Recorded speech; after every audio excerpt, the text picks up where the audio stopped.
Cerita diawali dengan sebuah narasi atau berita yang menjelaskan tentang fenomena tanah amblas yang terjadi di beberapa negara. Dari lubang yang amblas tersebut, muncul makhluk asing bernama Reaper yang diperkirakan sudah berada di sana selama ribuan tahun. Dalam kurung waktu 2 bulan sejak kemunculannya, sebanyak 95% populasi umat manusia lenyap. Namun yang menarik adalah Reaper hanya menyerang manusia yang berada di bawah ketinggian 8.000 kaki, sehingga mau tidak mau 5% umat manusia yang tersisa harus naik ke dataran tinggi di atas 8.000 kaki atau sekitar 2,4 km di atas permukaan laut untuk bisa bertahan hidup.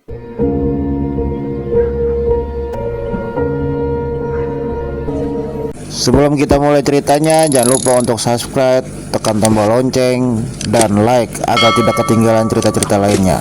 Mari kita lanjutkan ceritanya. 3 tahun sejak kemunculan Reaper, kisah akan berfokus pada para penyintas yang berada di pegunungan Rocky, Colorado, ketika seorang bocah bernama Hunter nekat melewati batas aman di bawah 8.000 kaki hanya untuk mencari buah cecenet, di mana ide tersebut berakhir dengan ketegangan ketika Hunter yang masih sedang asik meneropong tiba-tiba dikejutkan oleh kemunculan Reaper, dan inilah yang terjadi.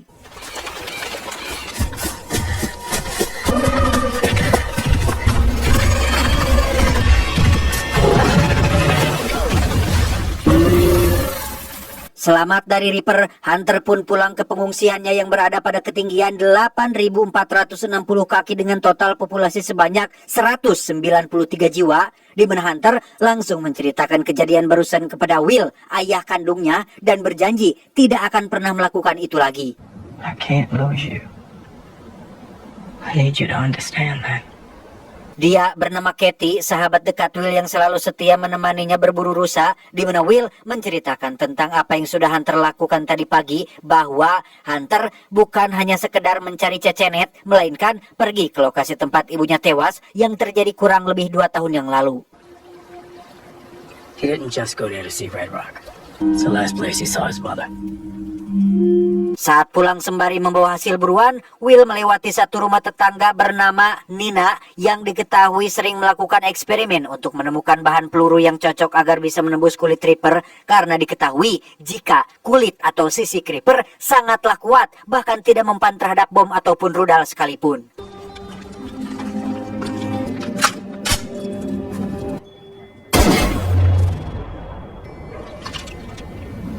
Malam harinya saat Will sedang tidur nyenyak, ia tiba-tiba dibangunkan oleh suara Hunter yang mengalami sesak nafas, sehingga diketahuilah jika Hunter putranya ternyata mengidap asma yang sangat parah dan membutuhkan tabung oksigen, filter oksigen untuk mengatasi penyakit asma tersebut. Deep breaths. Oh, I love you, man. Masalahnya adalah tabung filter oksigen yang Will miliki hanya tinggal tersisa 1 lagi, sedangkan jarak dari pengungsian ke rumah sakit terdekat jaraknya lumayan jauh dan berada tepat di tengah zona merah di bawah ketinggian 8.000 kaki.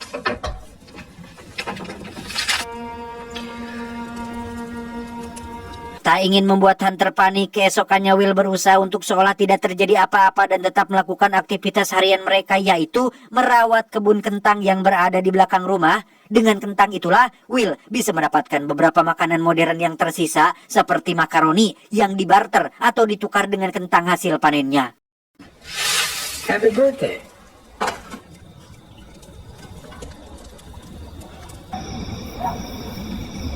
Malamnya, penyakit asma Hunter kembali kambuh, yang karena tabung oksigennya sudah habis, Will terpaksa menggantinya dengan suntikan obat penenang untuk membuatnya tetap tenang sementara waktu.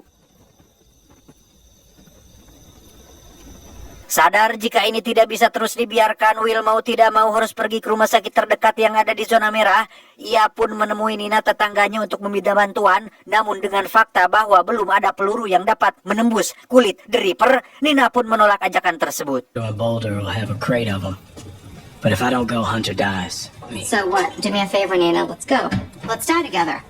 You studied them for years. Kesal dengan penolakan Nina, Will pun mengungkit masa lalu Nina yang berhubungan dengan kematian istrinya, yang ternyata Nina dan mendiang istri Will dulu adalah sahabat dekat, sama-sama peneliti, ilmuwan yang pernah berjuang menghadapi Reaper. Nahas, istri Will dan kawan-kawan lain harus mati dalam satu insiden dan hanya menyisakan Nina seorang yang masih bertahan hidup. You owe me this much. For Tara. Even if you make it there, they'll be there waiting for you. Sesaat setelah Will pergi, Nina menunjukkan progres yang pesat dengan alat penemuannya, yaitu sebuah kompas yang sudah dimodifikasi menjadi alat pendeteksi Reaper. Will sendiri langsung pulang ke rumah dan menitipkan Hunter kepada tetangga yang lain, di mana pada keesokan paginya, Will mendatangi tempat penyimpanan senjata yang memang bebas digunakan oleh siapapun selama itu untuk kemaslahatan bersama. Tak disangka, Katie mengajukan diri untuk ikut dengan Nina yang juga sudah menunggu di luar. You can't go out there alone. You need a partner to watch your back. Right, Nina's going with me.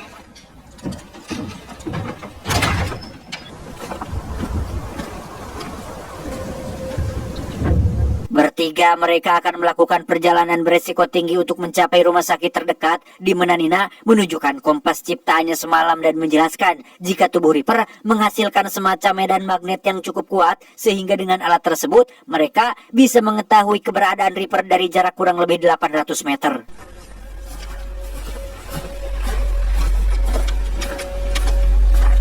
Beberapa menit berjalan di zona merah, Will dan kawan-kawan menemukan bangkai mobil militer bekas peperangan dengan para Reaper, di mana ketegangan sempat terjadi saat Katie ingin buru-buru melanjutkan perjalanan, sedangkan Nina masih ingin tetap di sana setelah menemukan sisik Reaper. Namun Will berhasil melerai dan membuat situasi kembali kondusif.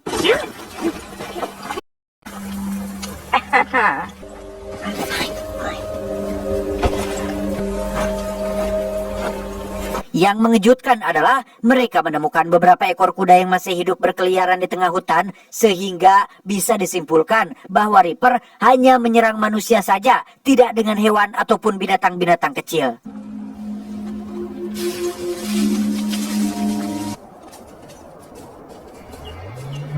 Tiba di area ski yang ada kereta gantungnya, kompas Nina mendeteksi adanya kemunculan Reaper yang mulai mendekat, di mana Katie yang terlalu ketakutan pun spontan berlari sendirian menuju garis aman yang sebenarnya masih sangat jauh, sedangkan Will dan Nina menaiki sebuah kereta gantung yang masih berfungsi sehingga...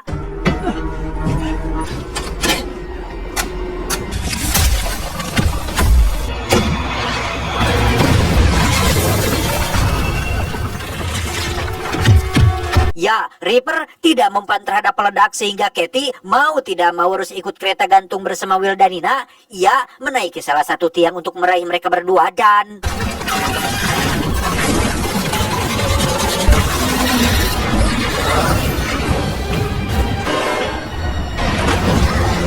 Ketegangan belum selesai, Reaper terus mengejar sedangkan peluru Nina sudah habis, di mana saat mereka hampir sampai ke garis aman, tali kereta tiba-tiba terputus yang membuat mereka semua terjatuh sehingga inilah yang terjadi.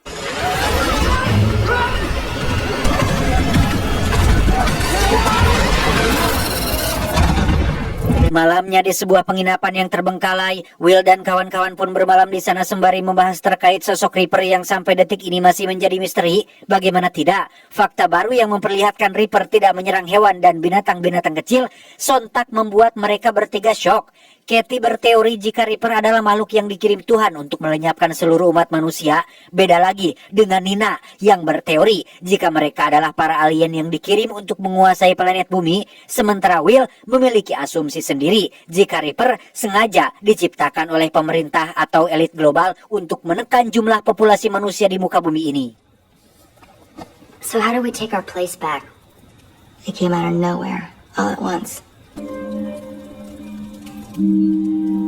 Keesokannya mereka melanjutkan perjalanan hingga sampai di sebuah terowongan bekas tambang yang jalan masuknya masih berada di garis aman.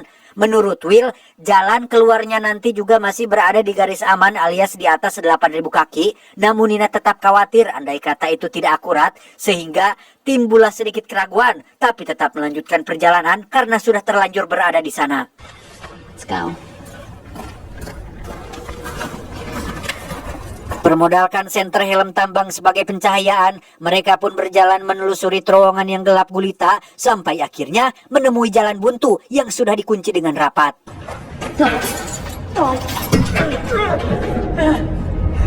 Tak menyerah, Will menemukan jalan lain yang mengharuskan mereka menuruni anak tangga menuju ke bawah yang pastinya itu sudah melewati garis aman. Namun, masih dengan alasan yang sama, yaitu sudah terlanjur masuk, Nina akhirnya bersedia untuk ikut.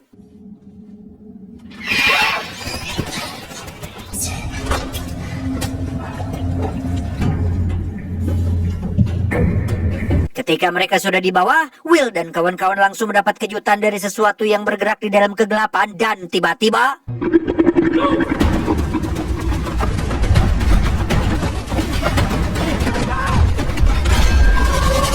Ya, itu adalah Reaper yang langsung mengejar mereka bertiga, di mana Nina menyuruh Will dan Katie untuk menahan nafas setelah diketahui jika Reaper menggunakan tentakel bercahayanya untuk mendeteksi karbon dioksida yang dihasilkan oleh tubuh manusia.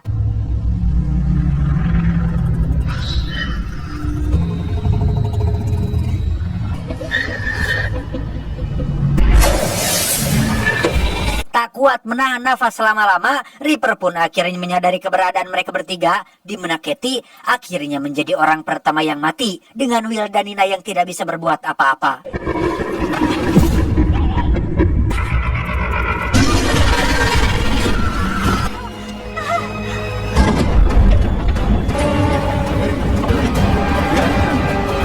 Setibanya di permukaan yang berada di garis aman, Will dan Nina pun berjalan hingga sampai di sebuah pondok dengan mobil sheriff yang sudah terparkir selama 3 tahun. Mereka berdua bermalam di sana sambil membahas terkait apa yang Nina lakukan selama ini. Ya, seperti yang kita tahu, Nina adalah seorang peneliti yang mencoba menemukan cara untuk membunuh Reaper. Menurutnya, kulit atau sisi Reaper dilapisi oleh medan listrik yang menjadi sistem pertahanannya. Jikalau Nina punya magnesium oksida untuk melapisi sebuah proyektil peluru, secara teknis, Reaper bisa dibunuh dan manusia tidak perlu lagi terkurung di dataran tinggi seperti saat ini. A magic bullet? Literally a magic bullet. It's not magic, it's science. It's a guess. Keesokannya, menggunakan mobil yang masih menyala, Will dan Nina langsung berangkat menuju rumah sakit yang dituju. Sesampainya di sana, mereka berdua langsung masuk dan harus bergerak cepat untuk mendapatkan apa yang mereka cari. Di mana saat Will sudah berhasil mendapatkan beberapa tabung oksigen untuk putranya, muncullah Reaper yang menyerang secara mendadak dan...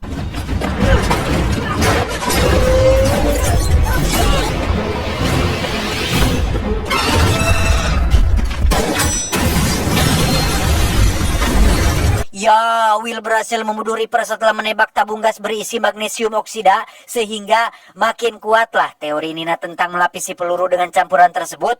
Namun untuk bisa mendapatkan magnesium oksida dalam bentuk cair, mereka harus pergi ke laboratorium lama milik Nina yang jaraknya beberapa kilometer dari rumah sakit ini, sehingga tanpa buang waktu lagi, Will dan Nina langsung meluncur saat itu juga.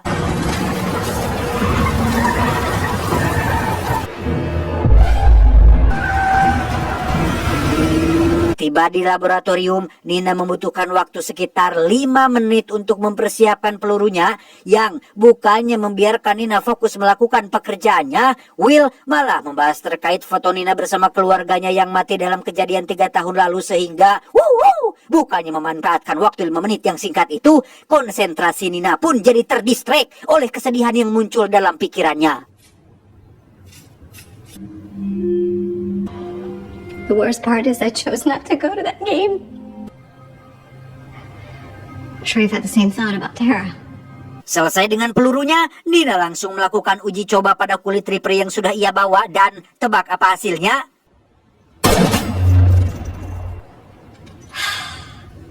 Ya, peluru itu masih belum berhasil menembus sisi Reaper. Namun Nina tak ingin menyerah dengan cepat dan akan langsung mencari campuran lain yang lebih tepat, sehingga Will disuruh pulang duluan demi untuk keselamatan putranya. I won't need your help to get back. I'll be on the road right behind you. There's no point in you dying here with me. Go. Go be with Hunter. Saat Will sudah berangkat, Nina terus melakukan uji coba dengan mencampurkan bahan lain yang ada di lab tersebut, di mana secercah harapan akhirnya muncul ketika Nina memanaskan cairan tersebut dan...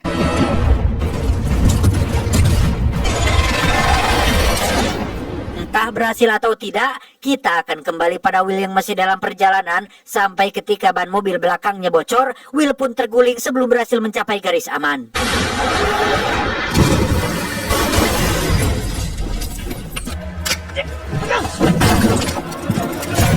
Beberapa Reaper pun datang ke arah Will yang memaksanya untuk menaiki bukit dengan cepat, yang karena struktur tanahnya berbatu dan sulit dinaiki, Will harus terjebak tepat 1 meter menuju garis aman sehingga...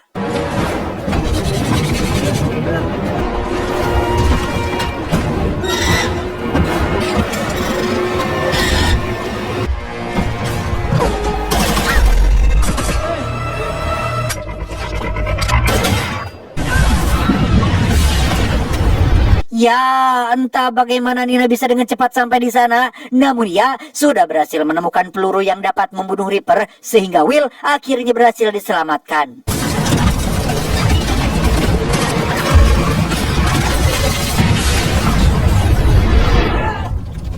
Yang menarik adalah para Reaper ini bukanlah makhluk hidup, melainkan sebuah mesin alias robot, sehingga dapat disimpulkan jika teori Nina tentang alien yang ingin menguasai planet bumi mungkin ada benarnya.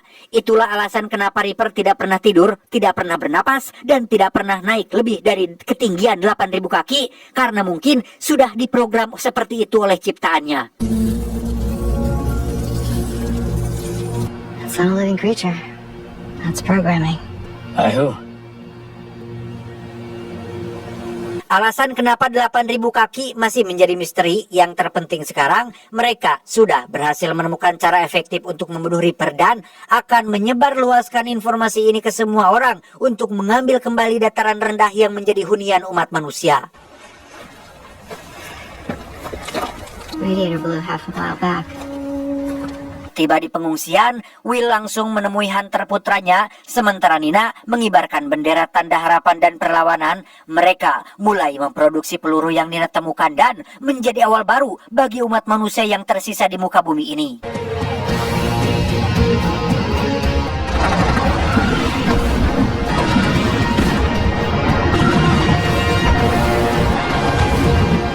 Terakhir, setelah Will dan umat manusia yang tersisa mulai mengambil kembali tanah yang mereka miliki, muncul benda angkasa yang jatuh di langit. Besar kemungkinan itu adalah alien yang datang membawa cara baru untuk menguasai planet bumi.